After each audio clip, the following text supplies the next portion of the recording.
Hello दोस्तों, स्वागत है आपका A to Z स्टोरीज पर।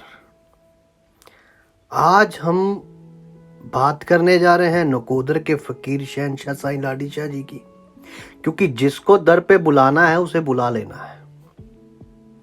तो आज की जो वाकयात है वो एक लड़की की बात है जो है तो पंजाब से थी, किंतु अब वो मैंगलोर में कर्नाटका में है। तो वहां पे वो अपना काम कर रही है IT सेक्टर में। उसके साथ ऐसा हुआ कि 2016 में वो अपनी M.Tech कंप्लीट करने के बाद थोड़ी फ्रस्ट्रेट रहने लगी, डिप्रेस्ड रहने लगी अपने हेल्थ इश्यूज को लेके। वो कहते थे कि पता नहीं उनको क्या हो जाता था। शी वाज इल, वो टेम्परेचर हो जाता कभी कभी, उनकी बोन्स वीक होने लगी, उनके खड़े खड़े पाँव में, उनके एंकल में चोट आ गई। तो उन्होंने डॉक्टर्स को दिखाया तो 1 महीने में ठीक हो गई, पर फिर से उनका वही हाल हो जाता।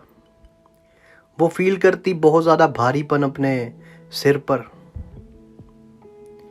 तो उनके एक सर थे वहाँ जो उनको गाइड किया करते थे एग्ज़ाम के वक्त। वो साईं जी से, बाबा लाडी शाह जी से काफ़ी देर से जुड़े थे और उनको बहुत मानते थे। और उनका फास्ट भी होता था, उनका व्रत होता था वीरवार का। तो वो सर जो थे वो इस लड़की को कहने लगे कि आप आते नहीं हो आजकल पार्क में। तो इन्होंने कहा कि सर पता नहीं, वो ठीक नहीं रहती। M.Tech के बाद हैवीनेस रहता है सिर में, कभी बीमार हो जाती है और बाहर जाने का मन भी नहीं करता, और घर के अंदर भी कुछ अच्छा फील नहीं होता। तो वो जो सर थे उन्होंने इस लड़की को साईं जी के दरबार की इलायची का प्रसाद दिया। तो इनके मन में पहले तो पता नहीं कुछ ऐसा आया कि खाने को मना कर दिया, और फिर कुछ समय बाद वो खा लिया।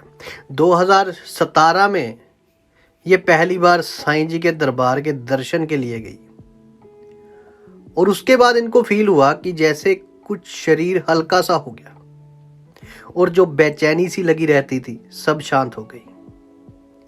उसके बाद से ना बुखार हुआ, ना कोई वीकनेस।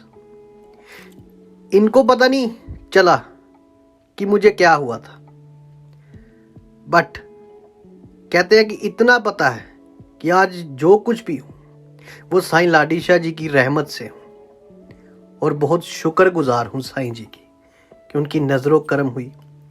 और देखो उन्होंने कैसे बुलाया इनको। कोई ना कोई जरिया बनता है, तभी समुंदर के पास जा सकते हैं। जब जरिया बनेगा तभी जा पाएंगे, जिसको बुलाया है वही जा पाएगा, ऐसे तो नहीं। यदि आपको हमारी ये कहानियाँ, ये साईं जी के असल वाक़यात अच्छे लगते हैं तो आप हमें सब्सक्राइब कीजिए, शेयर कीजिए, लाइक कीजिए। आप सबका धन्यवाद। आप सबके भीतर बसे उस परमात्मा को मेरा प्रणाम। आप सबका धन्यवाद।